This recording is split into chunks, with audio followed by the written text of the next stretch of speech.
Adelante, Diego. Sale. En el nombre del Padre, del Hijo y del Espíritu Santo. Amén. Amén. Eh, Dios, te damos gracias por dejarnos tener la clase de hoy. Infunde en nuestro espíritu tus dones, la sabiduría, la memoria, la inteligencia, para poder aprender más de tu palabra. Ayúdanos a ser luz y sal de este mundo, poder llevar el conocimiento, la esperanza a las demás personas, a los no católicos, a los católicos y aquellos que pues, también se apartaron de tu iglesia que fundaste. Todo esto te lo pedimos con el corazón. Amén. Amén. Amén. En nombre del Padre, del Hijo y del Espíritu Santo. Amén. Amén. Adelante. Ajá. A ver. Bueno, bueno.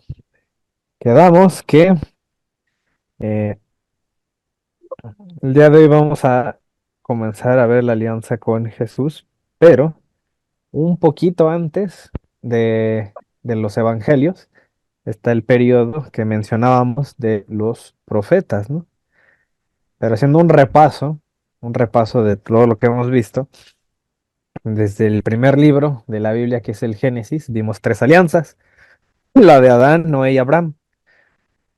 Después vimos la alianza, perdón, con Moisés, y ahí abarcaríamos lo que es el Pentateuco, que los judíos llaman Torá, que son los primeros cinco libros de la Biblia, donde está ahí resumida pues la ley de los judíos. Después vinieron libros históricos, donde ahí se nos narran varios acontecimientos importantes para el pueblo de Israel. Eh, Dentro de esos libros históricos, bueno, está también una alianza, que es que damos la última del antiguo pacto, que es con David. Entonces ahí estaríamos abarcando cinco alianzas, ¿no? Vimos que había varios eventos importantes dentro de todos estos. Mencionamos uno en particular, que era el exilio a Babilonia, y también el de la invasión de los asirios, la división del reino, ¿no? Y que el reino había quedado dividido, había que restaurarlo. Los principales personas que ayudan, ¿no?, a reconstruir el templo, ya para, este, ¿cómo se dice? Para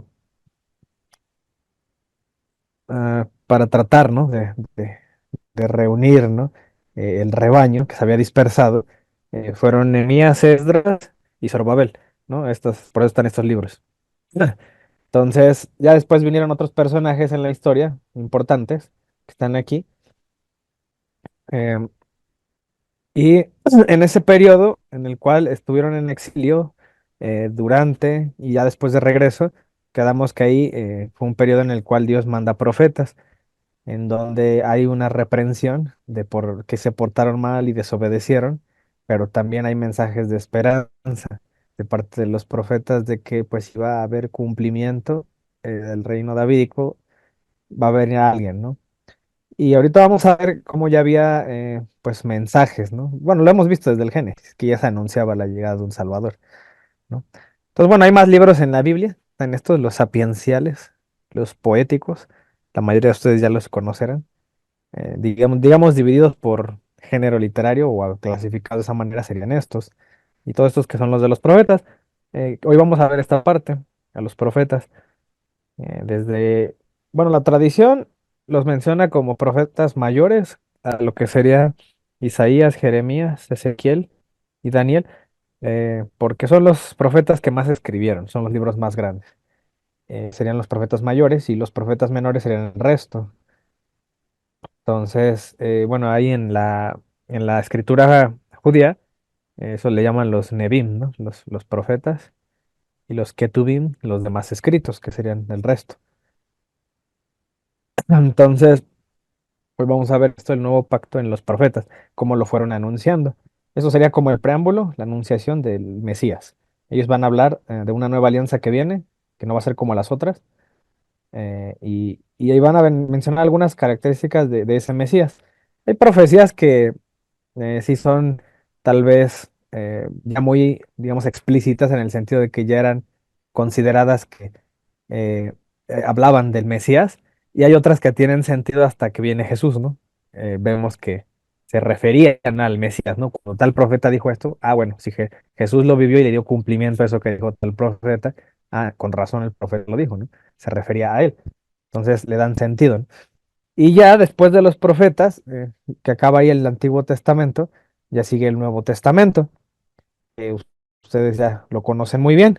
Aquí pueden ver a los autores del Nuevo Testamento. Como podrán ver en el Antiguo, pues como es tan antiguo, se sugiere, ¿no? O se piensa que hay muchos autores implicados desde el Pentateuco.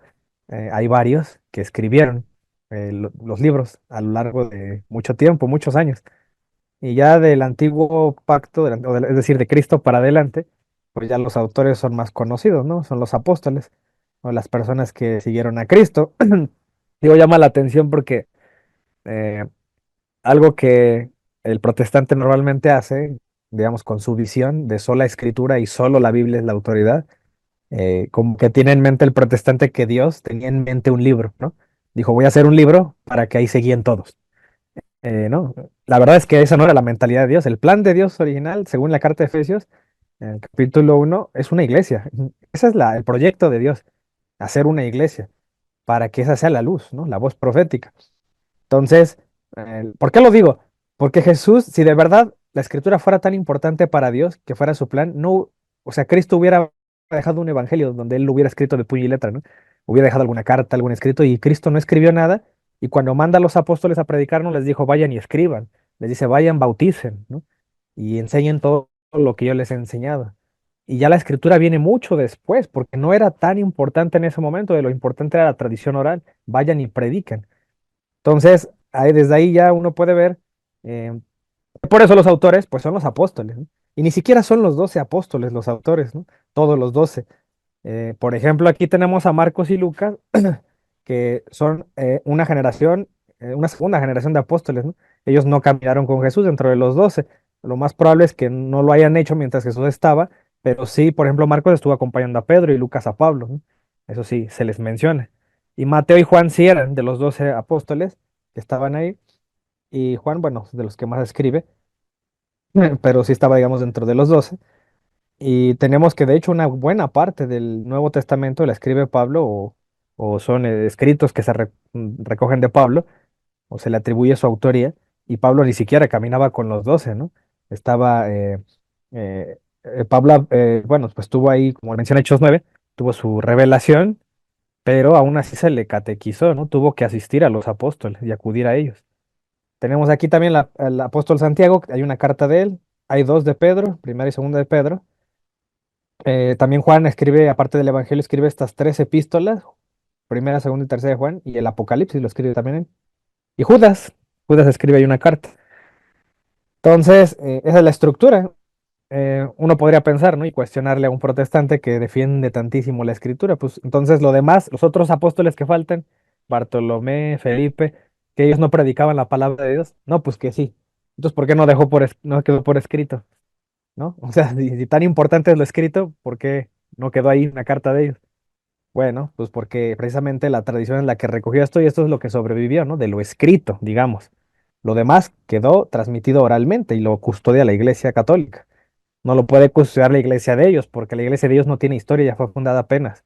Entonces ellos no pueden agarrarse de la historia porque no les pertenece la historia a ellos. No vienen de los apóstoles, ¿no? Entonces, miren, vamos a hacer un resumen de lo que ya hemos visto y también vamos a ver. Desde la alianza con Adán, vimos que ya había un anuncio. Cuando ahí en Génesis 3:15 se habla de la simiente, ¿no? Ahí en Génesis 3:15, la simiente de la mujer va a aplastar la cabeza de la serpiente. Por eso, este primer anuncio es como la primera alusión que se habla a un Salvador, a un Mesías, a un Redentor. Entonces, sabemos hoy en día pues, que se refiere a eso, ¿no? A Jesús. Cuando se les dice esto, acuérdense que el capítulo 3 fue el pecado original.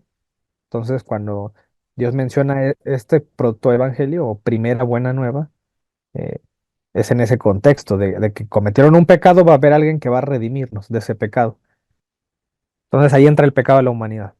Y está el primer anuncio, ¿no? Y ya después con Abraham hay dos menciones interesantes, una en Génesis 14:18 donde se habla de Melquisedec y otra es en Génesis 22 donde se habla del, ¿no? del casi sacrificio de Isaac. Menciono estos dos hechos porque ahí se mencionan dos cosas que apuntan a Cristo. Bueno, hoy sabemos, ¿no? Hoy que conocemos a Cristo, pues sabemos que apuntan a él, ¿no? Una es el sacerdocio de Melquisedec, la orden, ofrecer pan y vino, ¿no? Que sabemos muy bien que eso lo hace Cristo en la última cena. Y la otra es que también Isaac fue figura, ¿no? De lo que Cristo iba a hacer, entregarse, así como se entrega Isaac y eso le agrada a Dios. Entonces, también el Padre nos va a dar a su Hijo, así como Abraham entrega a su Hijo, el Padre entrega a Jesús, y también Jesús no pone resistencia y también se hace un sacrificio, ¿no? Nada más que el sacrificio de Cristo pues iba a ser consumado. Entonces se los pongo porque antes de hablar de los profetas ya había previos avisos, ¿no? De una redención que iba a ocurrir.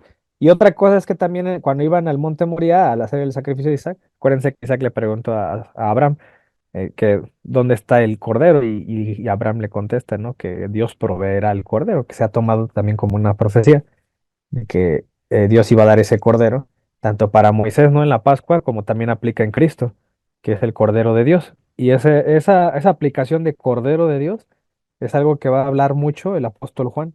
Lo vamos a ver en en su evangelio, sobre todo. Cuando ya veamos ya de lleno la alianza y los evangelios, les voy a mencionar ahí por qué Juan, ¿no? Hace tanta mención de que Cristo es Cordero. De hecho, es el único que lo hace en comparación a los otros evangelistas. Y lo hace varias veces. Entonces, miren, acá con Moisés, ya en la etapa de Moisés, él establece una Pascua, como Dios le manda en el Éxodo 2, en el capítulo 2 están todos los lineamientos de cómo preparar el cordero.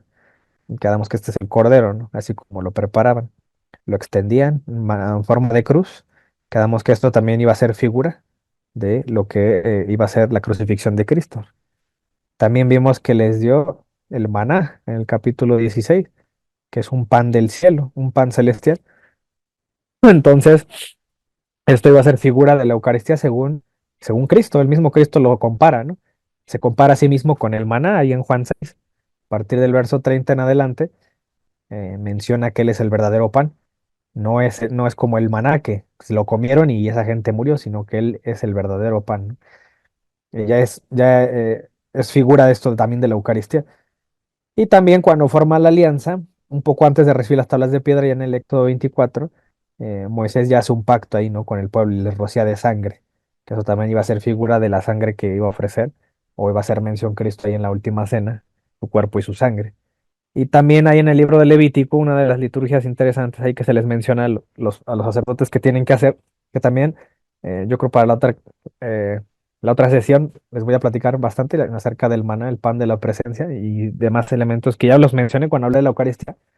Pero pues voy a mencionar otras cosas, ¿no? Que no he mencionado acerca de esto, que también iba a ser figura, ¿no? Es un pan sagrado, que le llaman pan del rostro, también es otra traducción, que era un pan que estaba en presencia de Dios, se le ponía incienso y era pan y el vino también.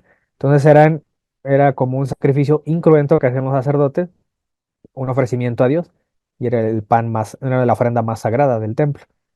Algo muy parecido a lo que tenemos en nuestra parroquia, ¿no? Cuando vemos el Santísimo. Entonces iba a ser figura de eso. Entonces, si Cristo nos trae pues, digamos, un nuevo templo, una nueva congregación, un nuevo pueblo, valdría la pena preguntarnos eso, ¿no? Si también ese templo va a guardar, igual que el templo de Salomón guardaba un pan sagrado, también el nuevo templo iba a guardar otro pan sagrado, ¿no? Y hoy sabemos que sí, tiene un cumplimiento eso en el catolicismo, ¿no? Obvio no en el protestantismo, eso no ocurre. Entonces, también a partir de David, ¿no? Si contamos a David como el profeta, hay varias citas, todas estas las vamos a ver ahorita y las vamos a explicar. Solo esto es un resumen, eh, más o menos, pues cronológico, de citas importantes desde David que van a hacer alusión a Cristo. No las vamos a ver todas porque son demasiadas, ¿no? O sea, si veo cada profeta y cada cosita y detalle que vivió Cristo, que ahí había cumplimiento, no nos tardaríamos mucho en verlas, ¿no? Pero voy a retomar las que considero más importantes, que le hacen pues la distinción o sea, que apuntan a que Cristo verdaderamente era un Mesías, era el Mesías esperado. Entonces, pues tenemos a David, a Isaías, Jeremías, Ezequiel, ¿no? Hay una profecía de Malaquías que también vamos a ver. Y pues vamos a empezar también bueno, quiero hacer una mención aquí acerca de recordarles, pues, cuando vimos esta diapositiva ahí en la alianza con Moisés, quedamos que ahí en el Deuteronomio, ya en los últimos capítulos, Dios le hace mención a Moisés que va a venir o va a prometerle un profeta como él. Entonces, pongan atención ahí porque si tú eres judío y te leen eso, tú te quedas con esa idea de que va a venir un profeta después de Moisés, ¿no? Entonces, para el judío, un libertador tenía que ser un nuevo Moisés, o alguien que se le pareciera a Moisés. Entonces, ya vimos eh, bastante la tipología y el paralelismo que tiene Cristo y Moisés. Ahorita solamente voy a mencionar algunas, no todas las que vimos, las semejanzas que tiene Cristo, pero sí, por eso Cristo, o los evangelistas más bien, rescatan, ¿no? Esos hechos, esos momentos que Cristo hizo en los que se parecía a Moisés y los mencionan en los evangelios. ¿Por qué? ¿Qué te quieren decir ahí los evangelistas? Lo que implícitamente quieren decir es que miren, este es el profeta que se le prometió a Moisés, es Cristo, ¿no? Y hay cumplimiento en él. Ahí en el Deuteronomio 18:15, por eso dice, bueno, así le dijo Dios, ¿no? Profeta de en medio de ti y de tus hermanos como yo te levantará Jehová tu Dios. A él oréis. Dice, conforme a todo lo que pediste a Jehová tu Dios en Horeb, ¿no? Quedamos que es el Sinaí. El día de la asamblea diciendo, no vuelva yo a oír la voz de Jehová mi Dios, ni vea yo más este gran fuego para que no muera. Y Jehová me dijo, han hablado bien en lo que han dicho. Profeta levantaré de en medio de sus hermanos como tú, y pondré mis palabras en su boca, y él les hablará todo lo que yo mandare. Entonces dice más allá, más a cualquiera que no oyere mis palabras, que el hombre en mi, él hablará en mi nombre, yo le pediré cuenta. O sea que debe ser una persona que también va a hablar en nombre de Dios, y hay que escucharle. También esta cita del Deuteronomio es mencionada en los Hechos, en Hechos 3:22. Si mal no recuerdo, creo es Pedro el que habla aquí, dice, porque Moisés dijo a los profetas, el Señor vuestro Dios os levantará, dice, o sea, está citando el Deuteronomio ya en el libro de Hechos, os levantará profeta de vuestros hermanos como a mí, dice, a él oréis en todas las cosas que os hable, y toda alma que no oiga, aquel profeta será desarraigada del pueblo. Entonces está haciendo una advertencia, ¿no? De que ese profeta ya que se le había advertido a Moisés ya está entre ellos, o estuvo más bien, ¿no? Entre ellos. Dice, y todos los profetas de Samuel en adelante, cuantos han hablado también han anunciado estos días. O sea, todos anunciaron la venida de el Cristo. Dice, vosotros sois los hijos de los profetas y del pacto que Dios hizo con vuestros padres, diciendo a Abraham, en tu simiente serán benditas todas las familias de la tierra. A vosotros primeramente Dios habiendo levantado a su Hijo, y aquí ya empiezan a mencionar a Cristo, ¿no? Lo envió para que os bendijese a fin de que cada uno se convierta de su maldad. Entonces aquí lo que me quiere decir es que ese nuevo Moisés ya llegó. Por eso los evangelistas van a hacer menciones importantes de Cristo, y si ponemos atención, están apuntando o señalándote, mira, es que es como un nuevo, es el nuevo Moisés. Y si es un nuevo Moisés, esperamos pues que haya un nuevo éxodo. Si Moisés nos trae un éxodo, también el nuevo, el Mesías nos va a traer un éxodo, ¿no? Por eso aquí mencionábamos, por ejemplo, que cuando se realiza el éxodo ahí en números 10, formalmente ahí es cuando ya el pueblo empieza a buscar la tierra prometida, por eso dice que partieron los hijos de Israel, ¿no? Y del verso 2 en adelante. Y ahí en la transfiguración vemos que cuando Jesús se transfigura, se aparecen Elías y Moisés y hablaban con él. Dice, quienes aparecen rodeados de gloria y hablaban de su partida, es decir, éxodo, ¿no? Que es la palabra griega que está ahí en el original, que iba Jesús a cumplir en Jerusalén. También quedamos que, así como Moisés establece una fiesta de Pascua, en donde ahí va a comer un cordero y es un día memorial para celebrar la liberación del pueblo, entonces Cristo también nos traería, o el nuevo Moisés nos traería también una Pascua. Y es más, incluso la tradición judía decía que ellos creían, antes de que llegara Cristo, ellos ya creían que el nuevo el Mesías prometido iba a llegar una noche de Pascua, a la medianoche, y los iba a liberar. ¿No? Nada más que ellos tenían una idea diferente de lo que tendría que ser el Mesías. Entonces, por eso aquí también Pablo me hace, pues, esa, marca eso, ¿no? San Pablo, ahí a los corintios por eso les escribe esto. Limpiaos pues de la vieja levadura para que seáis nueva masa, sin levadura como sois.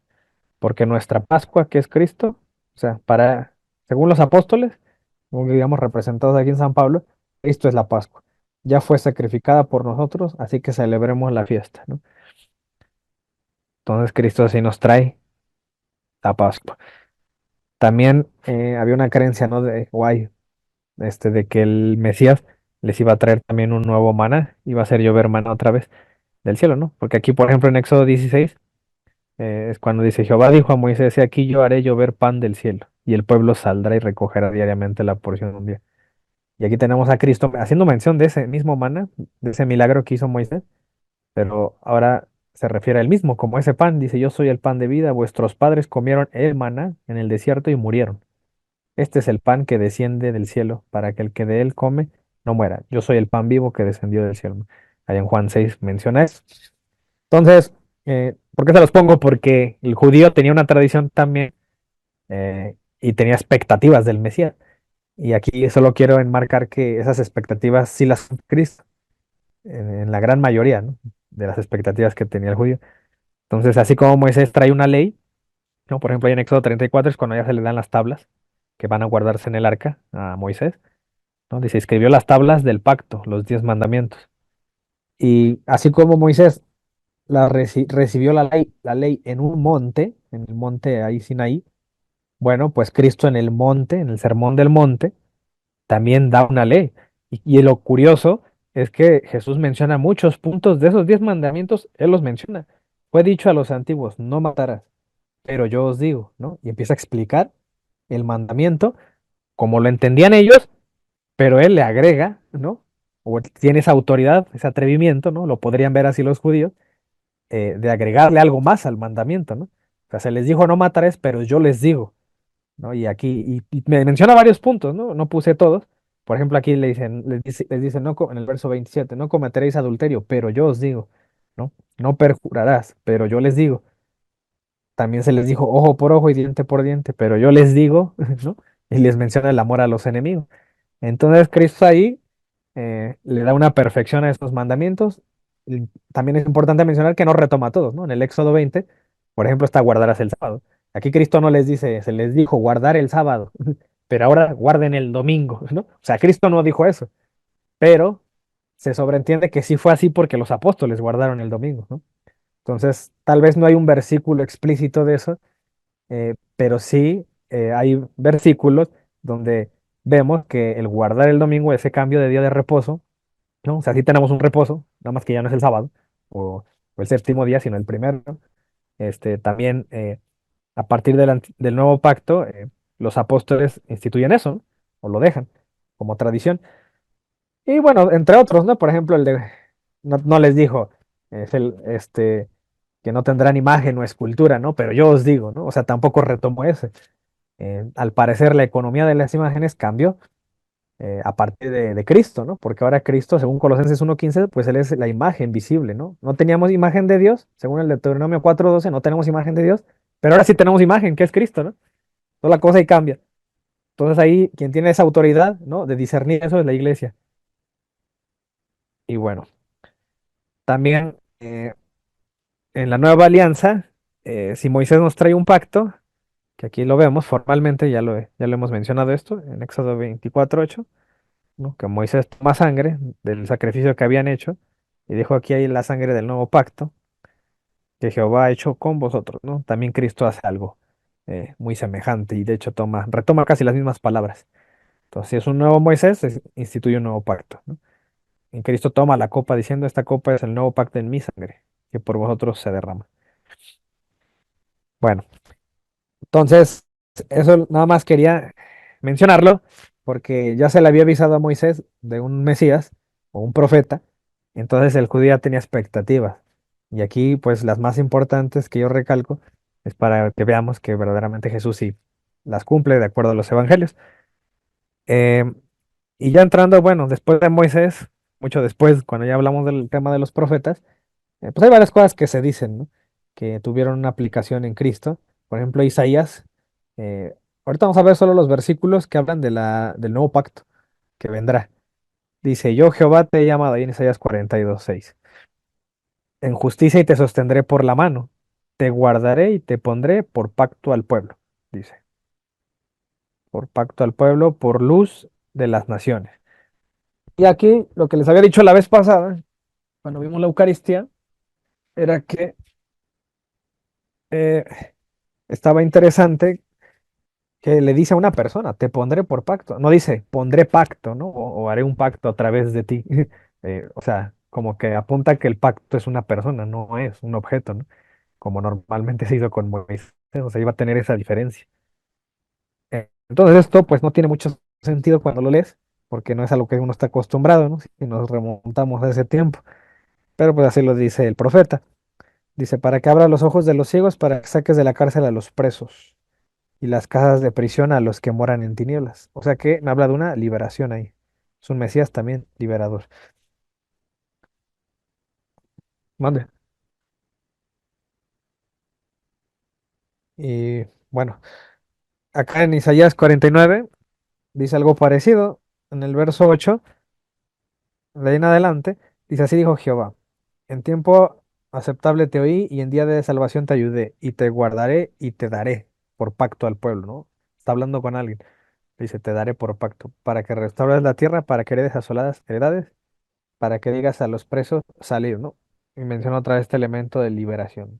Salir, dice, los que están en tinieblas, mostraos, en los caminos serán apacentados, ¿no? Es decir, va a ser un pastor y en todas las alturas tendrán sus pastos. No tendrán hambre, ni sed, ni calor, ni el sol los afligirá, porque el que tiene de ellos misericordia los guiará y los conducirá a manantiales de aguas, ¿no?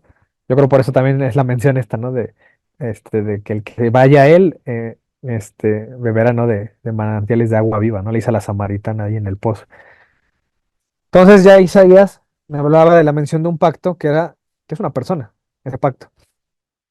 Y esta profecía también es muy popular, yo creo es la más explícita, porque no nada más habla de un nuevo pacto, sino lo compara con el antiguo, el de Egipto. Y al hacer la comparación, pues aquí Jeremías nos da a entender que es un mucho mejor pacto que el que se hizo en Egipto, ¿no? Eso está en Jeremías 31:31. Y él nos menciona así, he aquí que vienen días, dice Jehová, en los cuales haré nuevo pacto, una nueva alianza. Dice, con la casa de Israel y la casa de Judá. Acuérdense que cómo quedó dividido el reino entre casa de Israel y casa de Judá. Y por eso se menciona eso. Dice, no como el pacto que hice con sus padres el día que tomé su mano para sacarlos de la tierra de Egipto. Dice, porque ellos invalidaron mi pacto, aunque fui yo marido para ellos, dice Jehová. Entonces se cuenta aquí cómo verdaderamente la alianza se parece al matrimonio, ¿no? Por eso dice, yo fui marido. Y dice que no va a ser como el de Egipto, ese pacto con Moisés no va a ser. Dice, pero este es el pacto que haré con la casa de Israel después de aquellos días, dice Jehová. Dice, daré mi ley en su mente y la escribiré en su corazón. Entonces, este elemento de escribir la ley en el corazón es importante, ahorita lo vamos a mencionar más en otras citas. Dice, yo seré a ellos por Dios y ellos me serán un pueblo. Yo les había dicho ya varias veces que esta declaración frecuentemente la hace Dios. Yo seré su Dios, ustedes serán para mí mi pueblo, ¿no? Es como decir, este, serán marido y mujer, ¿no? Digamos, es eso, pues, el pacto que se hace, la alianza. Dice, no enseñará más ninguno a su prójimo, ni ninguno a su hermano, diciendo, conoce a Jehová, porque todos me conocerán, desde el más pequeño de ellos hasta el más grande. Dice Jehová, porque perdonaré la maldad de ellos y no me acordaré más de su pecado. Entonces Dios tiene esa urgencia de perdonar el pecado de la gente. Ahí según Ezequiel 33:11 también menciona eso, ¿no? Que Dios no se complace en la muerte o en la condenación del pecador, sino Él quiere la conversión de la gente. Entonces, lo digo porque también desde el antiguo pacto ya se ven pues esas, digamos, esas partes donde Dios da a entender su misericordia, ¿no? No siempre Dios mostró pues esa aparente tiranía que siempre vimos, ¿no?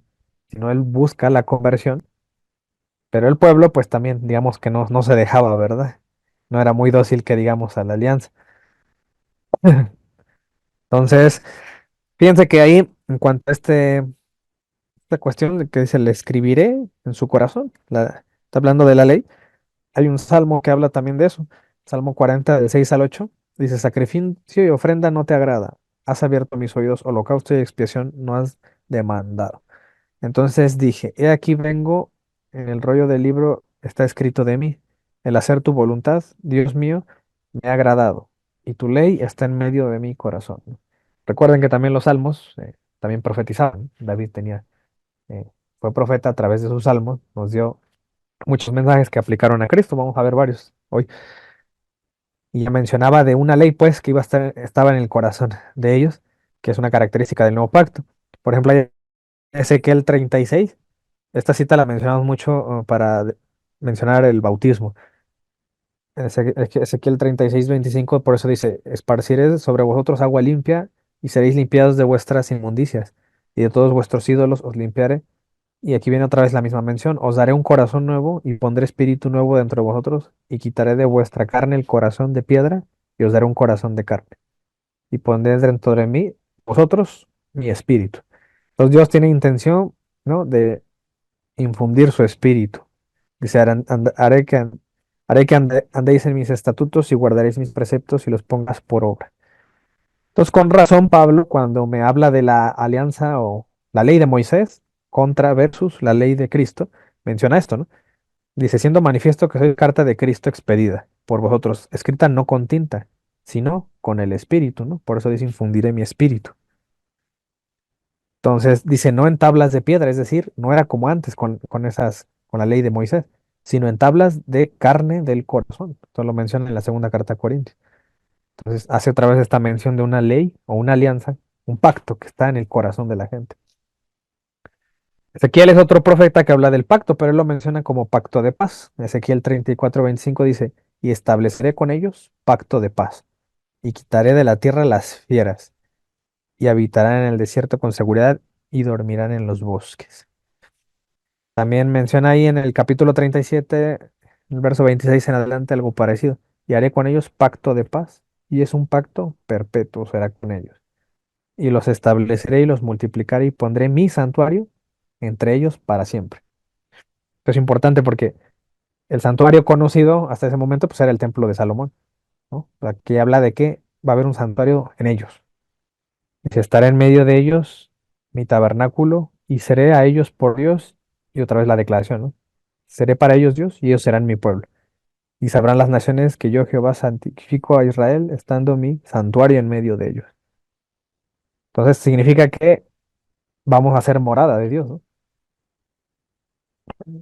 Y bueno, dentro de otras profecías que también me van a hablar de Cristo.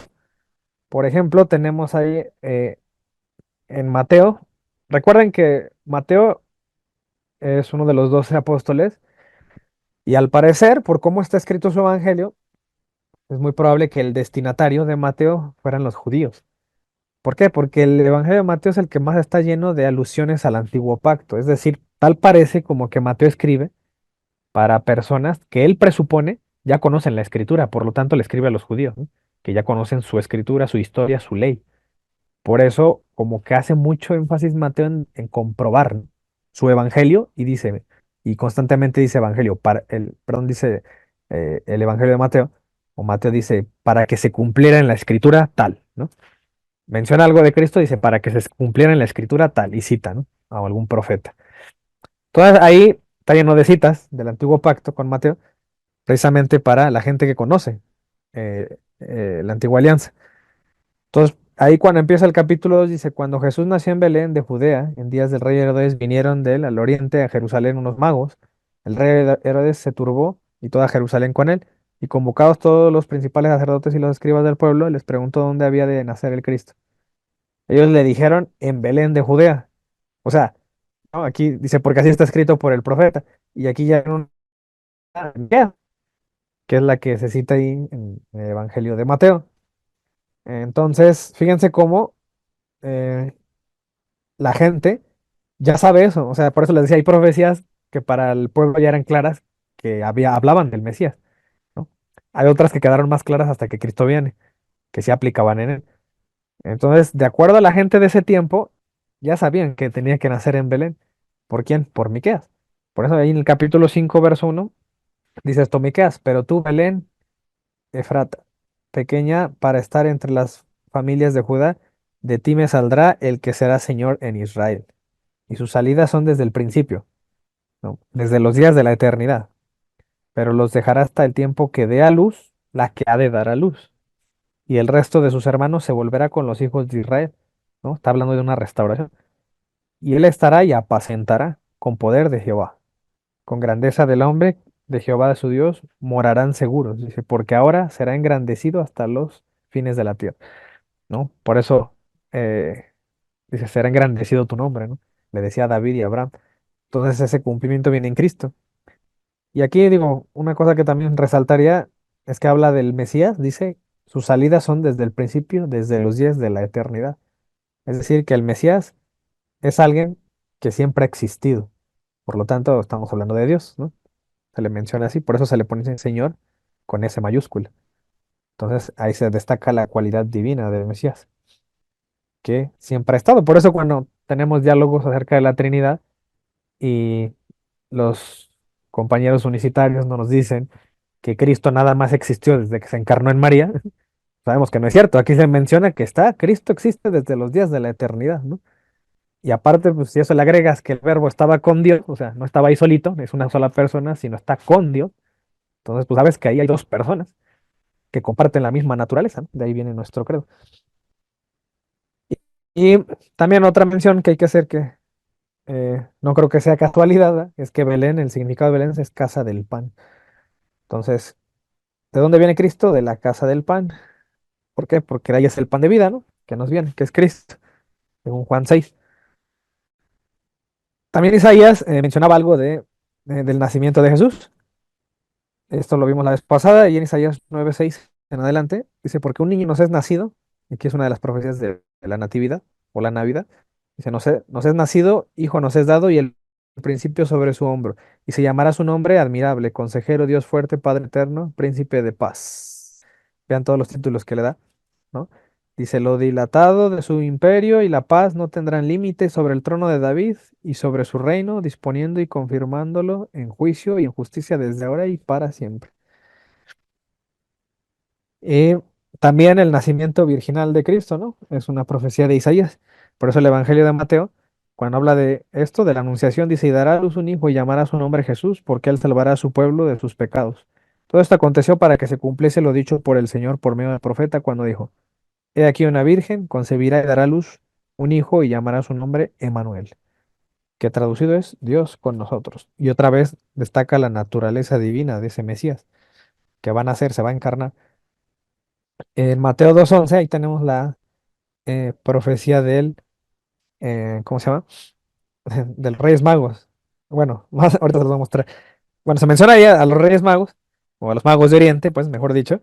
Dice, y al entrar a la casa vinieron al niño con su madre María, y postrándose lo adoraron, y abriendo sus tesoros le ofrecieron presentes, oro, incienso y mirra. Y ahí tenemos a Isaías 60:3-6, que pues, se le ha mencionado como parte de ese cumplimiento, de eso que ocurrió. Dice, y darán las naciones a tu luz, y los reyes al resplandor de tu nacimiento.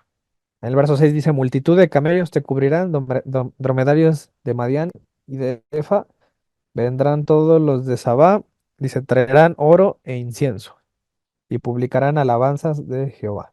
También hay un salmo, que es el Salmo 72, es este, donde es todavía más explícito, ¿no? Este pasaje, y ahí puse en colores lo que es semejante, una cosa con la otra.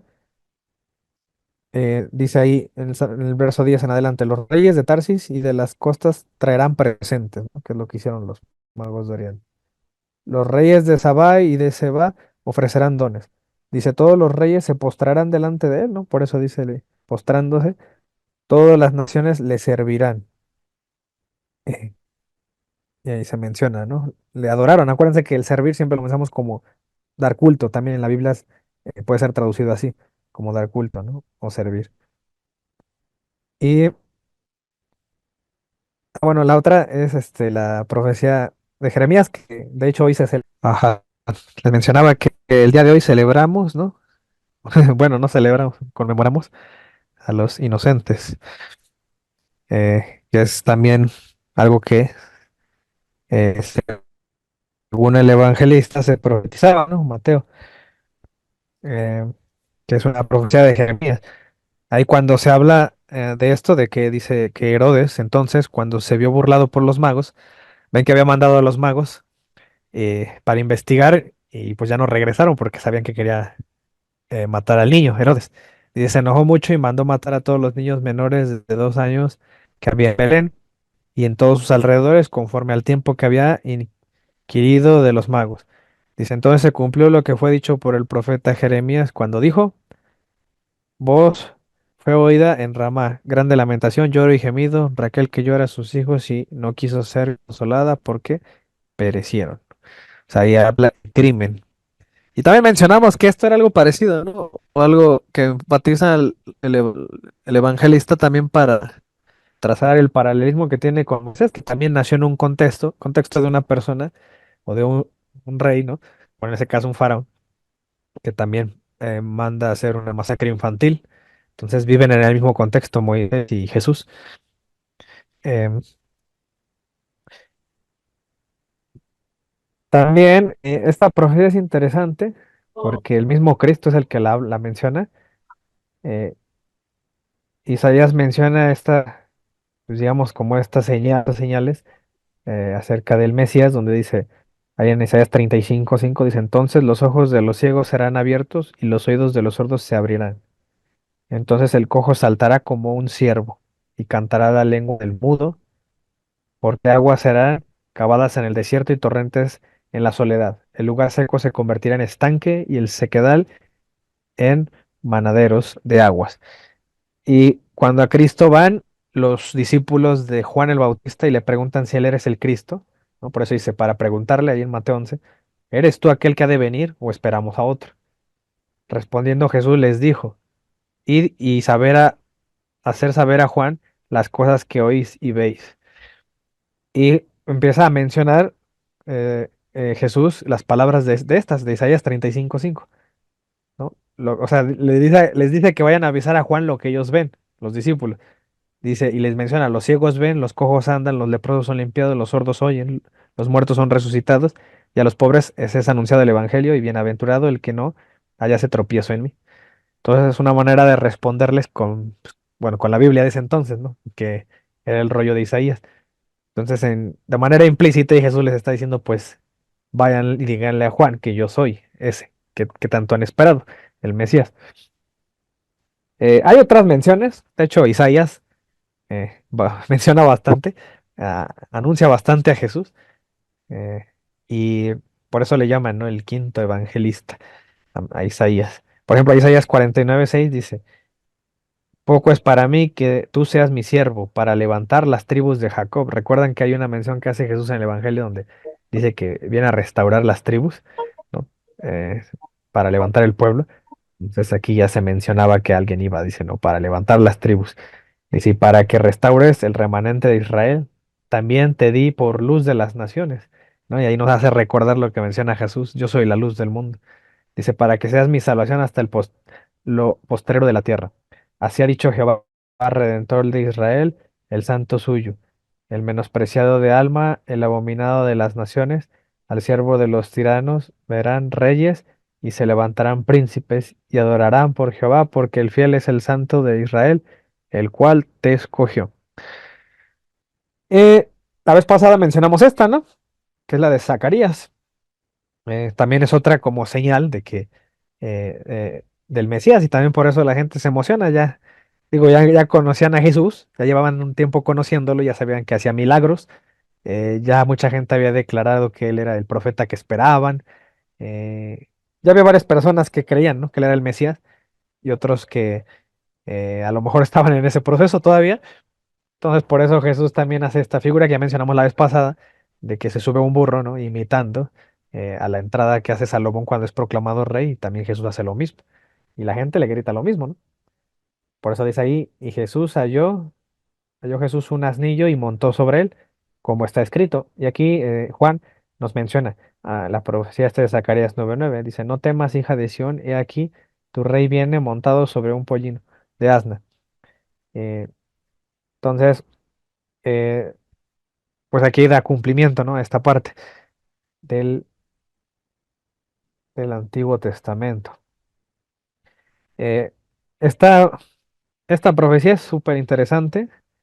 Está en el libro de sabiduría. Los protestantes se la pierden porque ellos no tienen el libro de sabiduría, pero es súper explícita, ¿no? En cuanto al martirio de Cristo. Y digo, no, puse aquí lo más importante. Si ustedes con calma leanla en su casa, sabiduría 2:12 hasta el 20 en adelante. Y está muy interesante, ¿no? Porque fíjense, dice, pongamos trampas al bueno, pues nos es molesto. Se opone a nuestras acciones, nos reprocha que no cumplamos la ley y nos echa en cara que no vivamos según la educación que recibimos. Entonces, se cuenta aquí como el que lo narra está como criticando a alguien, ¿no? Que les echa en cara sus errores. Es decir, un judío está criticando a Cristo, ¿no? Y así, o sea, así quedó escrito. Entonces está haciendo ver mal a los judíos. Entonces es la razón por la cual ellos quisieron rechazar, ¿no?, el libro de sabiduría, porque lo hacía ver mal, ¿no? Como que habían rechazado al Mesías. Dice, nos rechaza como a moneda falsa y se aparta de nuestra compañía como si fuéramos impuros. Dice que los buenos al morir son dichosos y acá dice, y se siente orgulloso de tener a Dios por Padre, ¿no? ¿Quién era el único que mencionaba así a Dios por Padre? Pues Jesús. Dice, veamos si es cierto lo que dice y comprobemos en qué va a parar su vida. Si el bueno es realmente hijo de Dios, Dios lo ayudará, ¿no? Ahí sí se acuerdan, ¿no? Que los judíos le gritaban eso. Si eres Dios, sálvate a ti mismo, ¿no? Si eres el hijo de Dios. Dice, y lo librará de las manos de sus enemigos. Entonces quieren ponerlo a prueba. Y por eso dice aquí, sometámoslo a insultos y torturas para conocer su paciencia. Dice, para conocer su paciencia y comprobar su resistencia. Condenémoslo a una muerte deshonrosa, pues según dice, tendrá quien lo defienda, ¿no? Entonces, digo, es clarísimo que esto, la única persona que aplica en toda la Biblia, pues es a Cristo, es lo que él vivió, el martirio que vivió. Y hablando de profecías que hablan de, ¿no? De el, ¿cómo se llama? Del martirio. Aquí está la muy famosa profecía de Isaías 53. Todo el capítulo estaría bueno que lo leyeran. Yo aquí nada más puse lo más importante. Aunque todo, casi cada versículo habla de Jesús de una manera eh, muy explícita, ¿no? Queda muy claro. De hecho, la película de la Pasión de Cristo, cuando comienza, lo primero que te aparece es ponen Isaías 53. Este, y habla ahí de esta 53:5 creo es, herido por nuestras rebeliones, molido por nuestros pecados. Así empieza la película. Lo sacan de aquí. Digo, si leemos desde el verso 3 dice, despreciado y desechado entre los hombres, varón de dolores. Dice, experimentado en quebranto, y como que escondimos de él el rostro, dice, fue menospreciado y no lo estimamos. Ciertamente él llevó nuestras enfermedades y sufrió nuestros dolores y nosotros le tuvimos por azotado, por herido de Dios y abatido. Dice, mas él herido fue por nuestras rebeliones, molido por nuestros pecados, el castigo de nuestra paz fue sobre él, y por su llaga fuimos nosotros curados. Dice, todos nosotros nos descarriamos como ovejas, cada cual se apartó por su camino, mas Jehová cargó en él el pecado de todos nosotros, ¿no? Entonces ahí viene la frase que siempre decimos, Cristo murió por nuestros pecados. Aún incluso aquí en Isaías 53 también le menciona Cordero, le dice Cordero, ¿no? Que también es otra cosa, otro título interesante que va a retomar Juan. Y allá, por ejemplo, en el Salmo, ay, perdón, aquí no lo puse, pero es el Salmo 22 este. El Salmo 22, el verso 16. eh, Tiene un error aquí, no es Isaías, ¿no? Aquí es David. Dice, porque perros me han rodeado, dice, me han cercado cuadrilla de malignos, horadaron o perforaron, significa, mis manos y mis pies, ¿no? O sea, es una alusión que habla acerca de la crucifixión. Por eso, algunos piensan que cuando Jesús grita, eh, ¿no? Estas palabras de Dios mío, ¿por qué me has abandonado? Cuando ustedes leen el Salmo 22, en el verso 1 así empieza el Salmo. Dios mío, ¿por qué me has abandonado? Dicen que era una oración de Cristo, que nos estaba diciendo ese Salmo. No es que creyera que Dios lo abandonó, ¿no? Que el Padre lo abandonó. Eso sería un poco, bueno, un tanto contradictorio, ¿no? Con lo que ya nos viene enseñando Cristo. Y, y puede ser, ¿no? Porque aquí el Salmo menciona esto, el tema de las manos y los pies, ¿no? Que fueron perforados. Dice acá el verso 17. Contar puedo todos mis huesos, entre tanto, ellos me miran y me observan. Dice, repartieron entre sí mis vestidos y sobre mi ropa echaron suertes. Ustedes saben que en el Evangelio de Juan también menciona eso Juan, que se repartieron la ropa de Jesús, ¿no? Y que por eso, y ahí menciona Juan, esta cita, que para que se cumpliese la escritura, repartieron entre sí mis vestidos y sobre mi ropa echaron suertes. No es parte todavía del Salmo 22. Hay otras profecías o menciones que sabemos que aplican. Obvio, los salmos, pues en David, pero también aplican en Cristo. Por ejemplo, este del 110, Salmo 110, el verso 4 dice, juró Jehová y no se arrepentirá. Tú eres sacerdote para siempre, según el orden de Melquisedec. Entonces, eso es David por el hecho de que conquista Jerusalén, y Jerusalén es Salem en la antigüedad, pertenecía o era rey ahí Melquisedec. Entonces, David pasa a ser como un nuevo Melquisedec. Se le menciona ahí en el Salmo, pero sabemos que Jesús ofrece pan y vino. Y Jesús es hijo de David, lo menciona el ángel Gabriel, ¿no? Desde que da la anunciación. Por lo tanto, esta profecía también aplica en Cristo, porque ofrece pan y vino, llega a Jerusalén, es el restaura el reino davídico. Por lo tanto, también Jesús es sacerdote según el orden de Melquisedec. Y eso mismo lo dice varias veces la carta de Hebreos, que Jesús tiene esa orden sacerdotal. No es la de Leví, sino la de Melquisedec.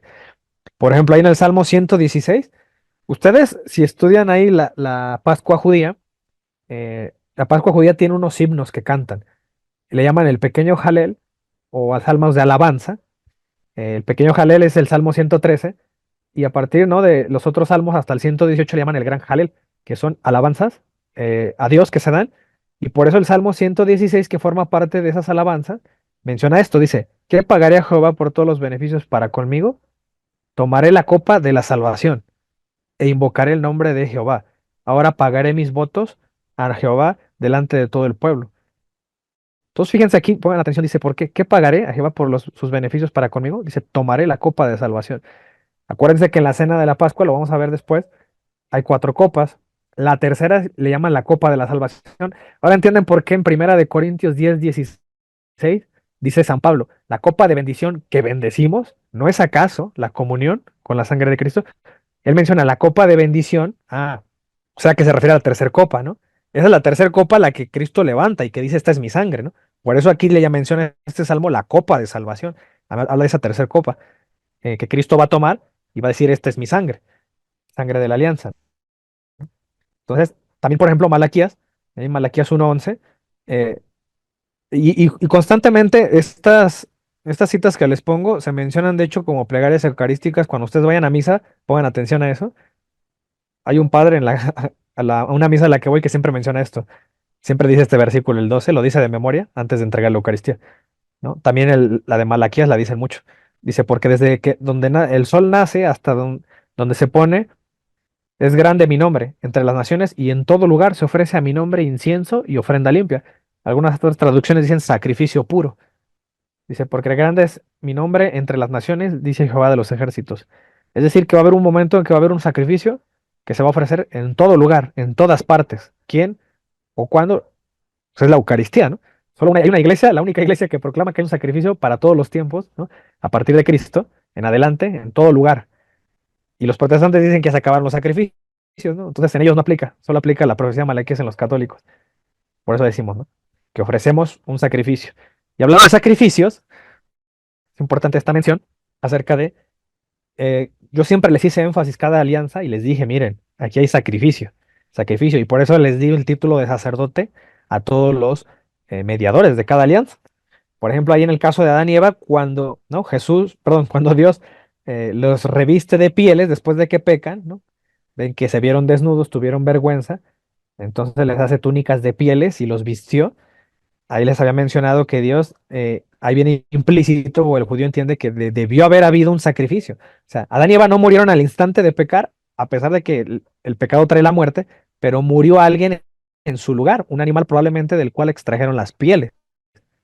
También por eso mencionamos que Abel y Caín, ¿no?, ofrecían sacrificios a Dios, aunque era mejor visto el sacrificio de Abel, pero ahí ya te da una idea de que desde ese tiempo, desde esa primera familia de Adán y Eva y sus hijos, ya existía la intención de ofrecer sacrificios a Dios.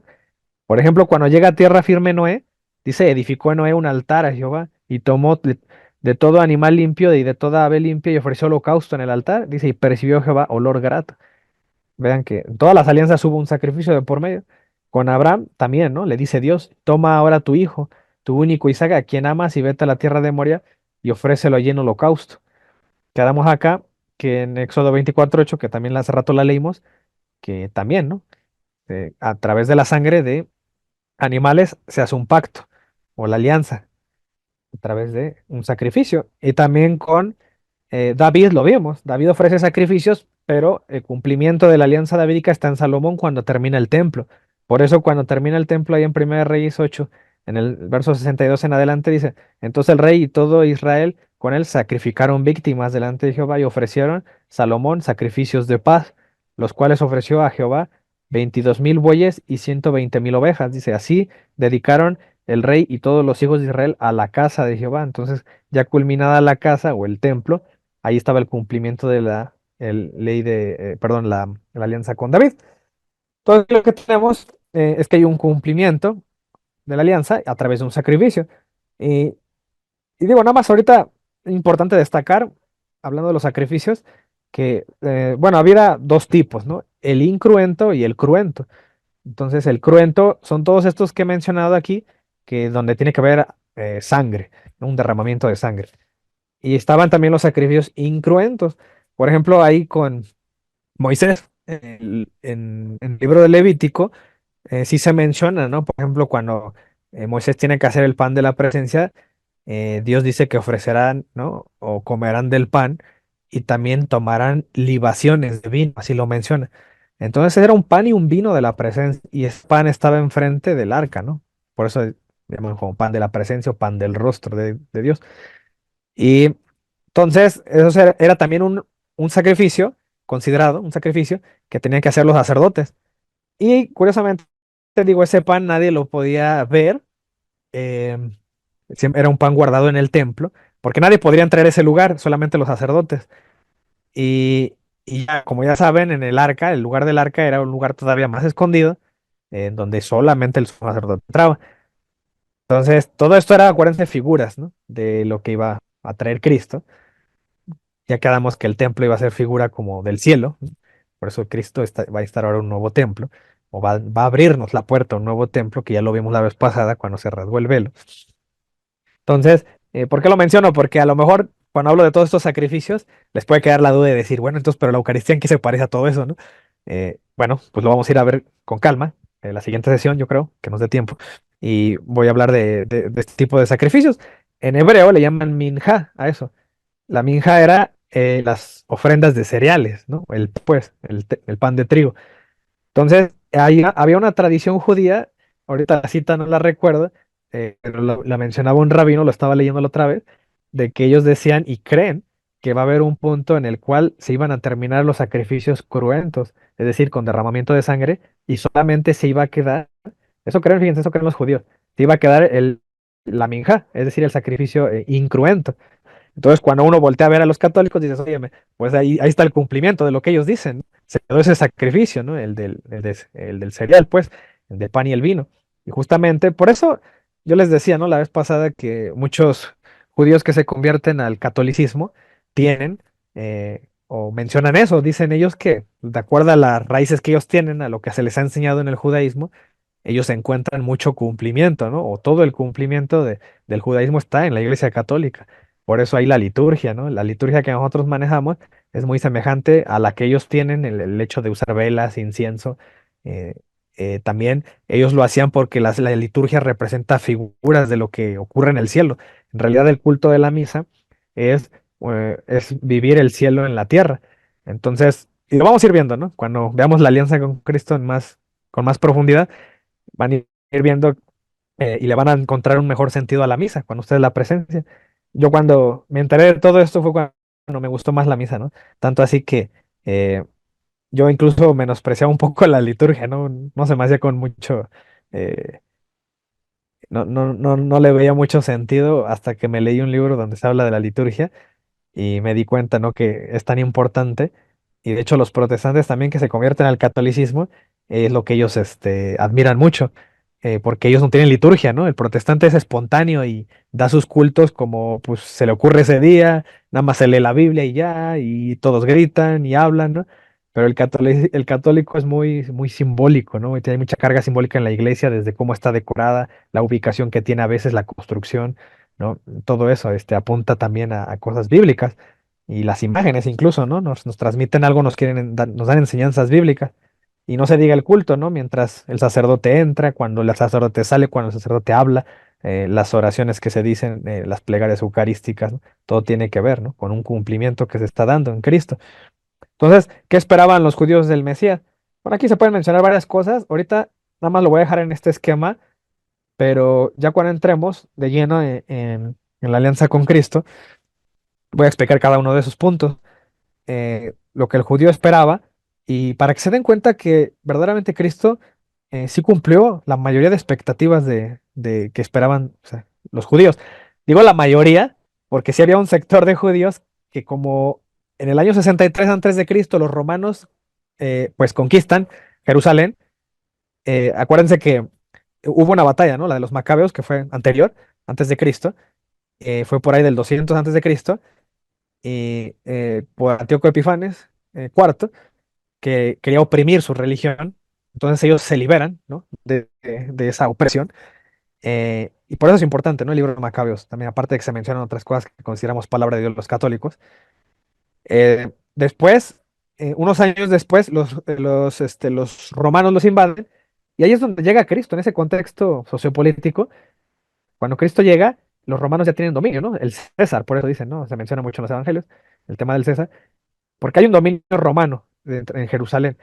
Y tanto era así que ellos imponen a Herodes como rey, y de hecho, si mal no recuerdo, incluso también ellos ponían al sumo sacerdote. O sea, ¿no? El sumo sacerdote ya estaba mezclado políticamente con los romanos.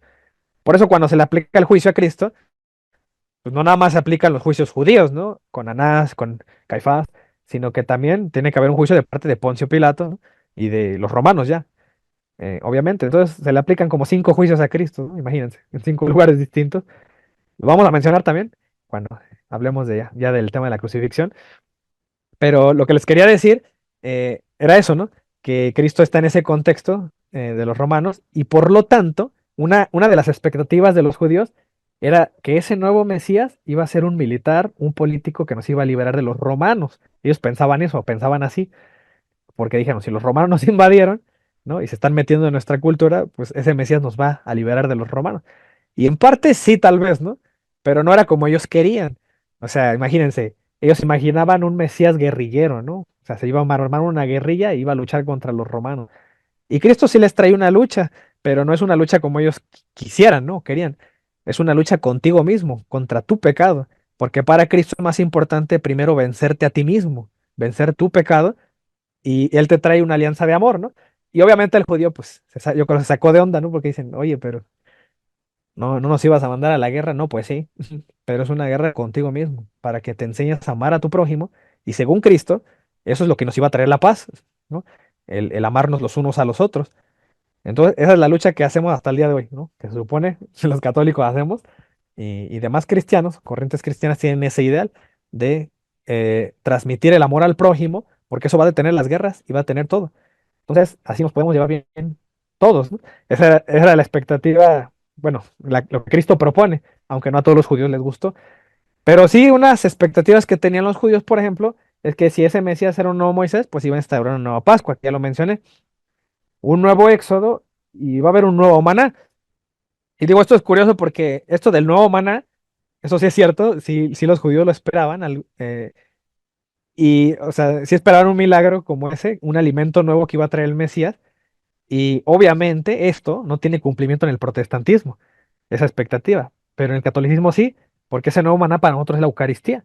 Y el protestante, para ellos el maná o ese pan es un simbolito nada más, una comidita, un recuerdo, ¿no? Pero acuérdense que para el judío el maná era un pan milagroso, no era un pan ordinario, corriente, era un pan milagroso, al punto de que era tan milagroso que lo guardaban junto con otros objetos de la misma santidad, ¿como qué? Como las tablas de piedra, como la vara de Aarón, lo guardaban en el arca. O sea que era tan sagrado y tan importante tener un pan cualquiera que por eso lo metían en el arca. Ah, bueno, pues el católico hace algo parecido, ¿no? Trata la Eucaristía como un pan sagrado, no es un pan ordinario, corriente, y el protestante como lo trata, ¿no? Como un pan cualquiera. Es más, hay cultos protestantes donde celebran la cena del Señor, y si sobra pan, lo tiran a la basura, ¿no? Yo he escuchado testimonios donde dicen eso, ¿no? Los conversos al catolicismo. Y y para nosotros jamás se nos ocurriría hacer eso con la Eucaristía si sobra pan, ¿verdad? Lo tenemos que consumir, ¿no? O lo exhibimos y lo adoramos. Entonces, por eso ese nuevo maná tiene un cumplimiento solo en la Iglesia Católica. Y bueno, si hay una nueva Pascua, también estos puntos voy a entrar en detalle después. Ya teníamos el sentido de la Pascua como se le había dicho a Moisés, que era seleccionar un cordero, ¿no? Un sacrificio de ese mismo cordero, dice el uso de la sangre que se le hacía, el comer la sangre del cordero y guardar la celebración como un memorial. Entonces, ahí pongan atención que en Cristo, cuando llega Cristo, los evangelistas van a ver que se van a esforzar constantemente en mencionar cada uno de estos puntos, aunque sea de manera implícita, ¿no? En sus evangelios. La selección del cordero, y se nos menciona cómo era Cristo, ¿no? Si a Moisés le dice que es un cordero sin mancha, bueno, Cristo es sin pecado. El sacrificio del cordero, pues ni se diga, ¿no? Se mencionó, se le dijo a Moisés cómo tenía que sacrificarse, bueno, pues Cristo es crucificado también, igual que un cordero. ¿Qué uso se le da a la sangre?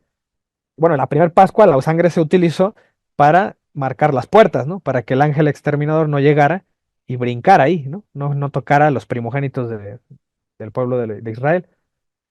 Ya después, las demás Pascuas, la sangre se ofrece en el altar, ¿no? Entonces, Cristo también nos da su sangre y su carne, porque acuérdense que una parte importante de la Pascua es comer la carne. Así era como ellos entraban en comunión con Dios, cuando ellos cenaban juntos y celebraban la Pascua juntos.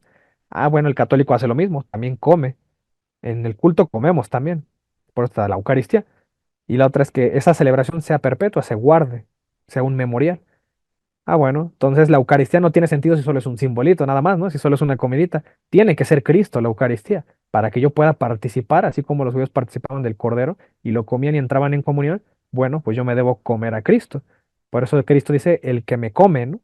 Él no se escandaliza con ese lenguaje, el que me come. Entonces yo sí puedo decir, me como a Cristo. Em, si hay un nuevo Éxodo, bueno, pues es de esperar un nuevo Moisés, que ya lo explicamos, en qué cosas se parece Jesús a Moisés, en muchas. Debe haber una nueva alianza, eso también esperaba el judío. Debe haber un nuevo templo, ¿no? Y una nueva tierra prometida, eso es súper interesante, ¿no?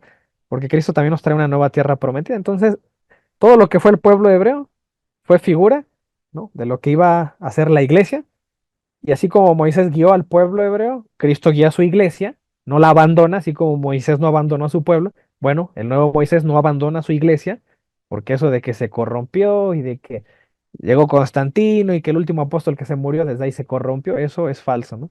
Moisés no abandonó al pueblo hebreo, lo guió hasta el final, Cristo hace lo mismo, nos va a guiar hasta el final, ¿sale? Entonces nos va a llevar a una tierra prometida también Cristo, así como Moisés nos llevó. Entonces va a haber un punto en el cual, por eso ya lo hemos mencionado, la Eucaristía también tiene un cumplimiento y un fin.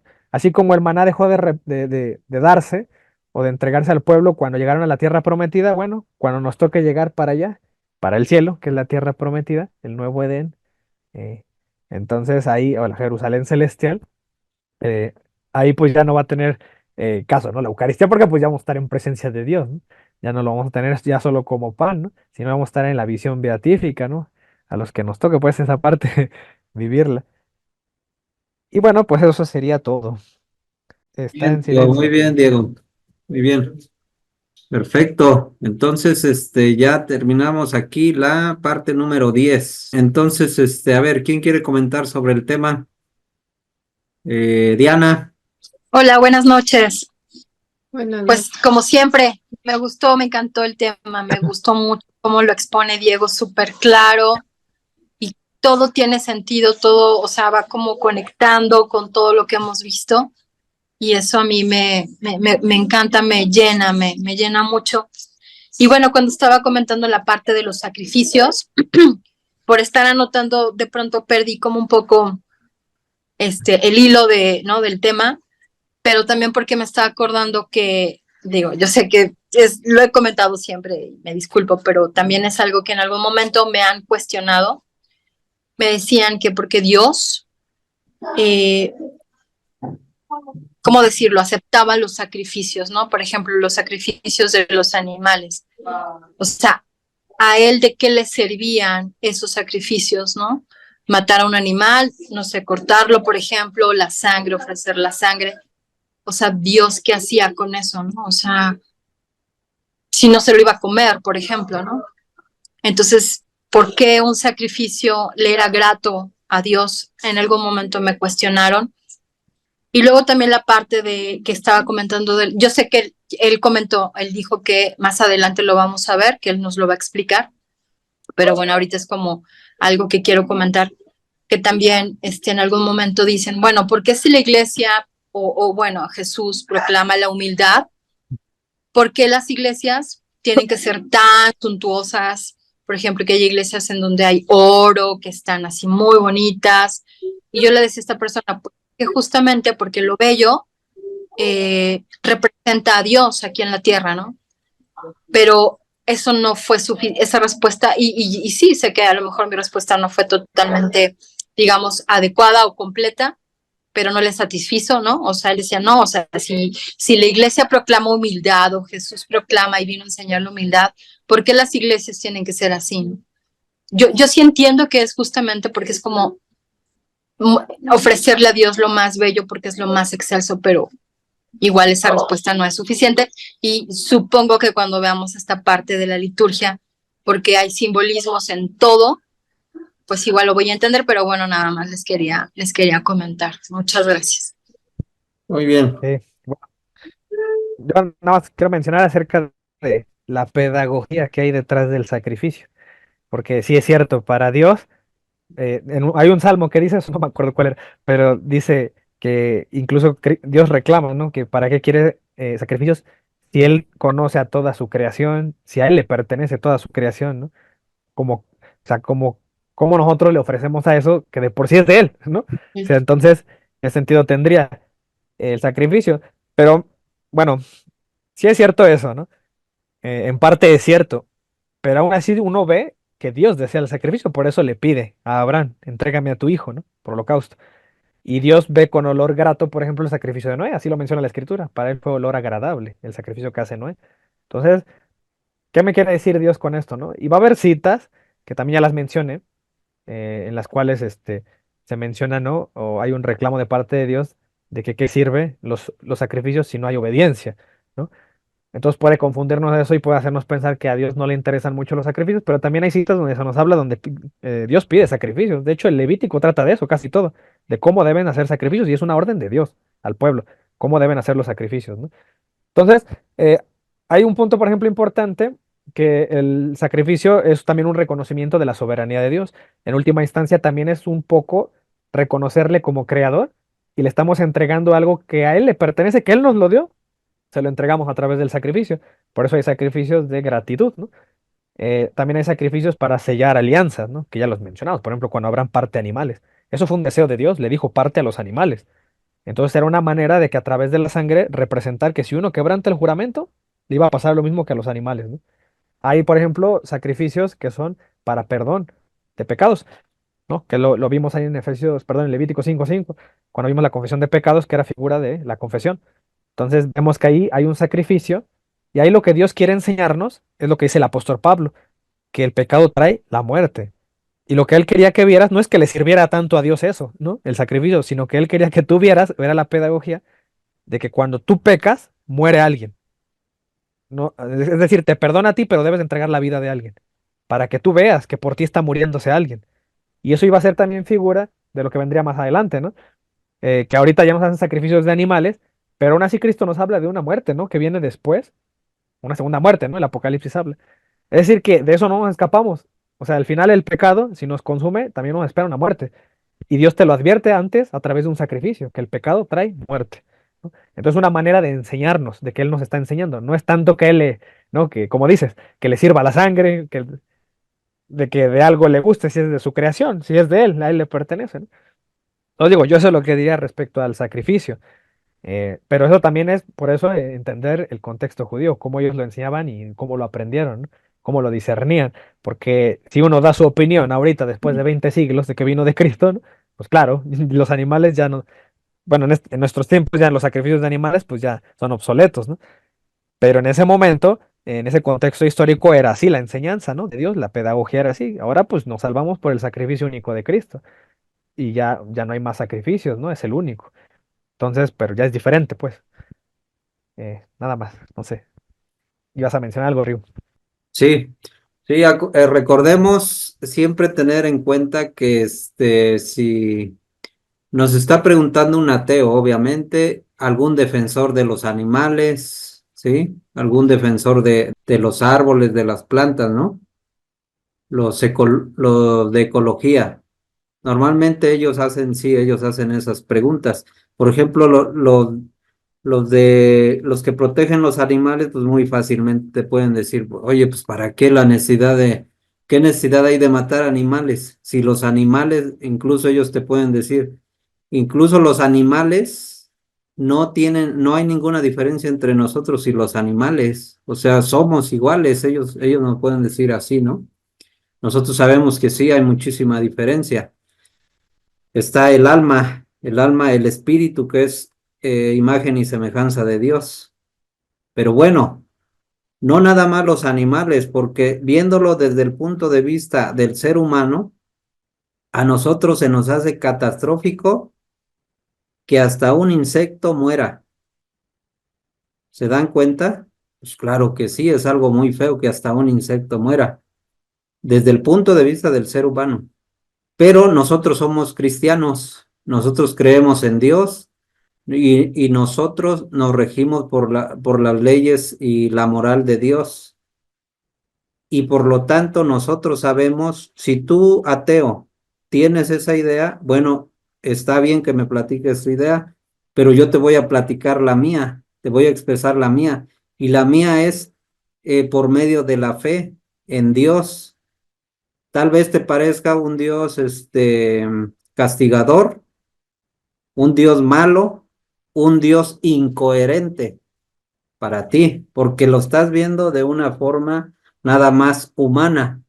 Aquí el asunto es de que nosotros como cristianos no vemos las cosas nada más desde el mero punto de vista humano, mortal, sino que en nosotros hay fe y hay, por ejemplo, el otro punto de vista que es, por eso nosotros tenemos dos, naturaleza humana y naturaleza espiritual, la divina, la que es de Dios.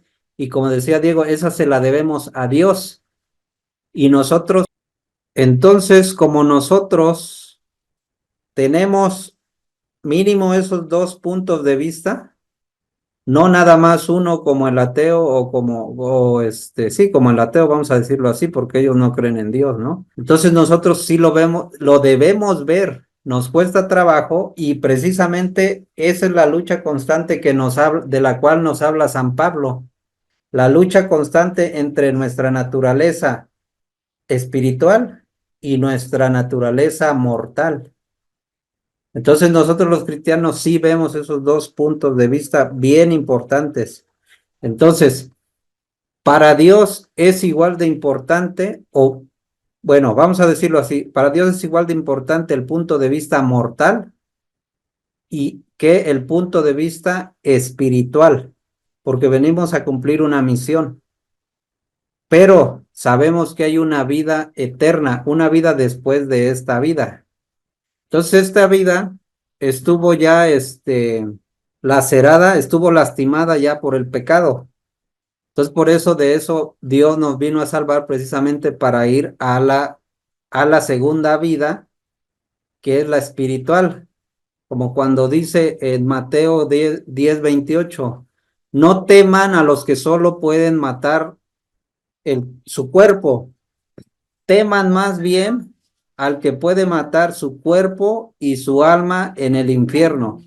Es decir, hay dos partes que pueden morir en nosotros y la mejor parte, que es la eterna, nosotros la tenemos, por decir así, garantizada si cumplimos los mandamientos, ahora sí, de Dios. A los ateos o a las personas que nos cuestionan, tú ves del punto de vista de un solo punto de vista. Nosotros vemos desde los dos puntos de vista, punto de vista mortal y punto de vista de Dios.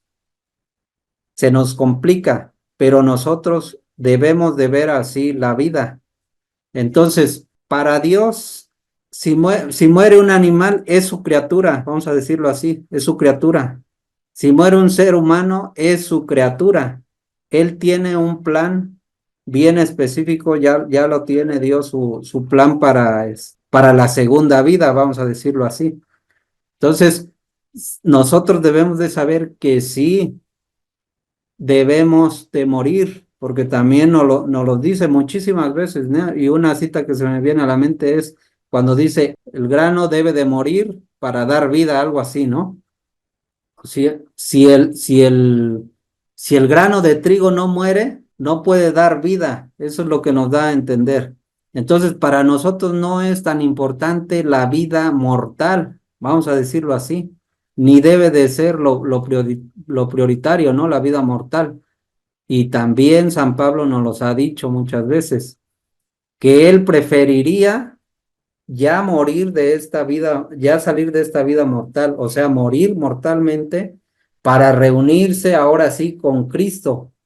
Sin embargo, porque conviene quedarse aquí en esta vida mortal para ayudarnos todavía a nosotros, él con mucho gusto se quedaba, pero también para él sería muy satisfactorio, o sea, sería una ganancia que él muriera mejor para ya estar con Cristo, para ir a la vida eterna. Entonces, para Dios no es ningún problema, vamos a decirlo así, que un ser humano muera, siempre y cuando cumpla su misión a la que vino a este mundo, ¿no? Entonces, no es de que nadie vaya a morir, incluso el ejemplo más claro que nos ha dado precisamente para que a ver si alguien se está quejando de que morimos, de que sufrimos, bueno, ahí te mando a mi hijo. Y es la muestra de amor más grande que se puede dar. Fíjate cómo mi hijo sí va a morir por su propia voluntad, se va a entregar. Entonces, nadie nos ha dicho a los cristianos que no vamos a morir, que ni un insecto vaya a morir. Nadie nos ha dicho, ni prometido, nunca jamás, que un animal no vaya a morir. Nadie ha prometido, Dios nunca ha prometido que el ser humano no vaya a morir. Incluso nos ha enseñado, esa es la pedagogía también, que el grano tiene que morir, el ser humano tiene que morir para dar vida. Y él mismo puso el ejemplo con su hijo. Y el mismo Dios Hijo nos puso el ejemplo para que nosotros tengamos esa fe y esa esperanza, ¿no? Entonces, se trata de verlo del punto de vista cristiano. Ya el punto de vista, por ejemplo, de quien nos hace la pregunta, bueno, nos los está diciendo. Ahora nosotros exponerle por qué nosotros sí tenemos fe, esperanza, porque vamos a llegar a conocer el verdadero amor. Fe, esperanza y amor. ¿Bien? Entonces, eso sería un poquito para ampliar la explicación y para que vayamos formándola. Acordémonos que hay que irla formando para poder nosotros contestarnos a nosotros mismos y luego a los demás, ¿verdad? Sí, muchas gracias. Creo que yo también ya lo tengo más claro y digo, a lo mejor no voy a ser la experta, pero por lo menos ya lo tengo más claro y podría explicarlo más claramente porque sí, de pronto es como que me cuestionan cómo es que tu Dios o el Dios Padre, lo que les decía en alguna otra sesión, ¿no? De pronto hace cosas crueles, por decirlo desde el punto de vista humano. Así es. Pero esto viene y él enseña o perfecciona como la cuestión de la ley, pero es como si tuvieras a dos dioses, que de pronto uno es como malo, y hasta me duele decirlo así, ¿no? Pero bueno, es así como me lo han cuestionado. Y otro que viene y te enseña algo diferente. Yo lo que les digo es, no te enseña algo diferente. O sea, incluso él mismo lo dice, yo no vengo a cambiar la ley, yo vengo a perfeccionarla. Pero es como una cuestión ahí que me cuestionan y yo de pronto ya no sé cómo contestar, pero creo que con esto, si me lo vuelven a preguntar o vuelve a salir al tema, pues ya podré tener más elementos para poder explicar, ¿no? Que no es así como ellos lo están poniendo, ¿no? Como lo están estructurando, ¿no? Está poniendo nos ponen trampa, es una trampa que nos... Ajá. Y es muy simplista su trampa. Sin embargo, ahí les va otro dato también. Claramente el Dios del Antiguo Testamento se manifiesta tan drástico así. Primero, porque el ser humano, como yo les decía, no tenía el Espíritu Santo, no eras templo del Espíritu Santo. actuaba en ellos como así esporádicamente, incluso se sabe que esporádicamente actuaba en los mismos profetas. No era como así como nosotros. Entonces ellos recibían una señal y acuérdense que la escribían. Entonces muchas veces pudieron haber cometido alguna exageración en sus interpretaciones. Esa es una parte. La otra parte es que efectivamente Dios se manifestaba de esa forma por la pedagogía, porque eran niños en la fe, vamos a decirlo así. Y la otra que a mí se me hace demasiado fuerte y demasiado agradable y bonita y no hay forma de expresarlo, que ahora ¿qué creen? Que ahora tenemos al Hijo deteniendo toda la justicia del Padre para que nosotros nos salvemos. Eso sí es cierto. O sea, ahora sí tenemos a su propio Hijo defendiéndonos, poniéndose entre en medio del Padre y en medio de nosotros. Precisamente por eso Él es mediador. Y por eso precisamente se ve tan drástico el cambio de un Dios a otro Dios. ¿Por qué? Porque antes el Dios Padre en su máximo esplendor y ahora el Dios Hijo en su máximo esplendor defendiéndonos del Padre, de la justicia del Padre. Porque les digo, Dios no se puede saltar la justicia la tiene que aplicar porque Él mismo es justicia. Y por el mismo amor que nos tiene, el amor conlleva justicia. ¿Qué es amor? La muerte de nuestro Señor Jesucristo para salvarnos.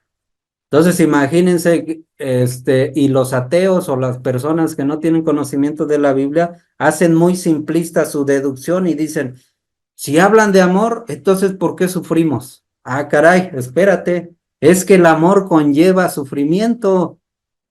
El ejemplo tan claro es que el amor más grande que nos tuvo Dios es darnos a su Hijo para que nosotros nos salváramos. Entonces el amor conlleva sufrimiento, el amor conlleva justicia, sacrificio. Lleva sacrificio, no es el amor que te han pintado en las telenovelas, no, el amor es otra cosa. Primero hay que comprender bien lo que es el amor. El amor duele. ¿Sí? El amor duele. Entonces, y ahora hay el otro dato que también debemos tener en cuenta es que ahora el Hijo precisamente se entregó para decirle al Padre, mírame cómo estoy deshecho, no hay ni un espacio para darme otro latigazo más, Padre. ¿No te sirve esto para que yo sea mediador y defienda a mis criaturas? Que yo las creé, porque acuérdense que Dios dijo y la palabra se hizo carne y la palabra nos iba a nosotros creando. Y como dice en Colosenses, todo el capítulo 1, nosotros somos creados para Jesucristo, somos creados en Jesucristo y somos creados por Jesucristo. O sea que Él es el Salvador, Él es nuestro creador, Él es la palabra que nos iba creando también, o más bien que nos iba creando. El Dios iba hablando y ese hablado, esa palabra nos iba creando. Por lo tanto, somos sus hijos de Jesucristo, estamos en Él, por Él y en Él. Como dice el Padre, ¿verdad? Con Cristo, Con con Cristo, Él y en Él. con Él y en Él. Entonces, Él está deteniendo toda esa justicia que Dios, Padre, nos pudiera aplicar. De hecho, hay aquí entre católicos, pues, otro dato es que, pues, hay muchas visiones ya de los santos donde dice que Jesucristo está deteniendo todo ese enojo de Dios y el Padre le está diciendo a el Padre le está expresando a su Hijo Jesucristo que se enoja porque lo tratamos mal. Aunque Él nos haya dado la vida, seguimos tratándolo con latigazos. Pero Jesucristo le implora al Padre, por eso también es nuestro intercesor, y le sigue diciendo al Padre, no te basta todo lo que yo he sufrido, en consideración a mí, Padre mío, quiero detén tu ira contra mis hijos. Por eso nosotros como seres humanos, sí se nos hace algo como no muy coherente, pues, de que antes se aplicaba así, de sablazo, Dios aplicaba y se producía la catástrofe, ¿no? Aniquilaba digamos, a Sodoma y a Gomorra, vamos a decirlo así. Ahorita se podría decir que estamos peor que Sodoma y Gomorra. ¿Y por qué no nos ha tocado algo como en el Antiguo Testamento? Precisamente porque Jesucristo está deteniendo toda la ira y aún más.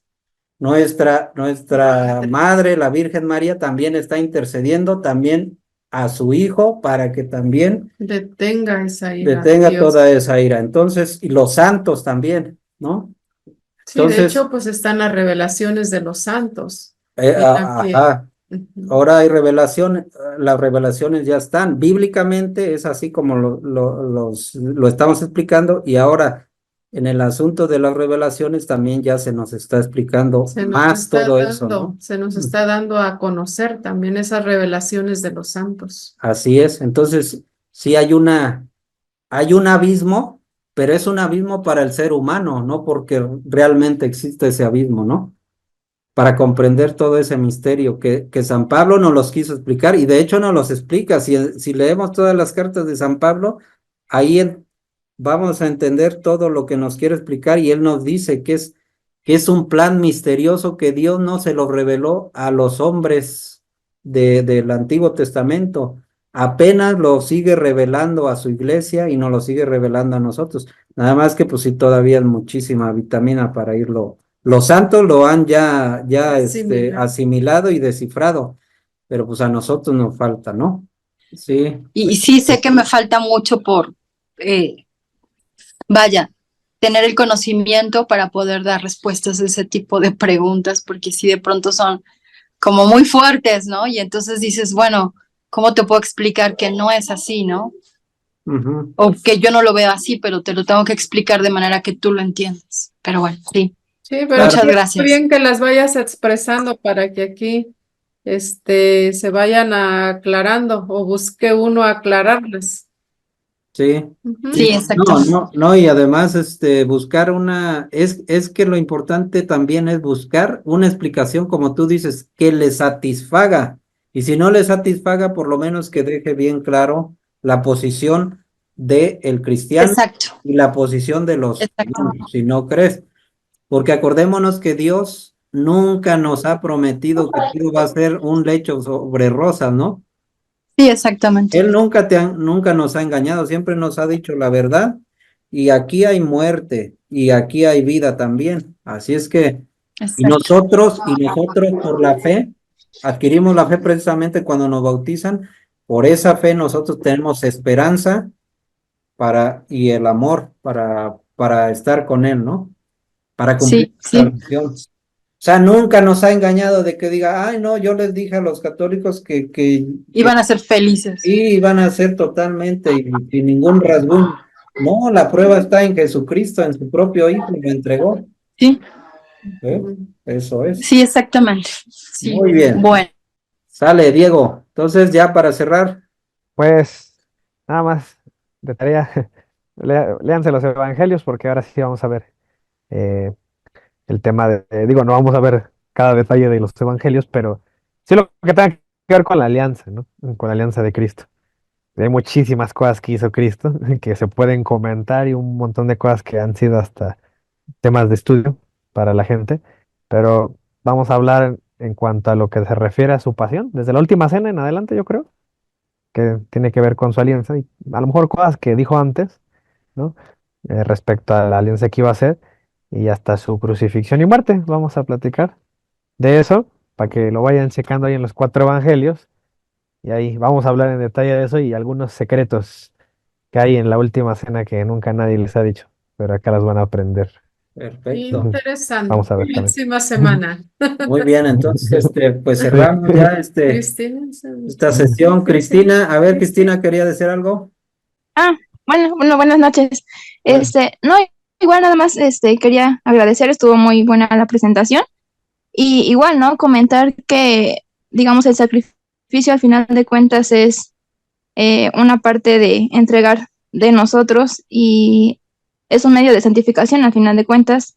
El sacrificio es una entrega a Dios de todo lo que somos y de todo lo que Él mismo nos ha dado, ¿no? Porque pues al final somos hechuras.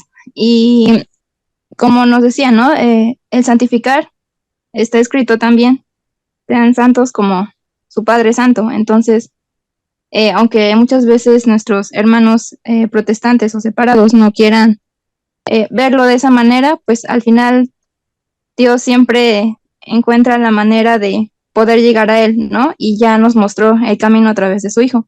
Entonces sí, es parte de la belleza del catolicismo, nada más quería comentar esa parte. Muy bien, Cristi.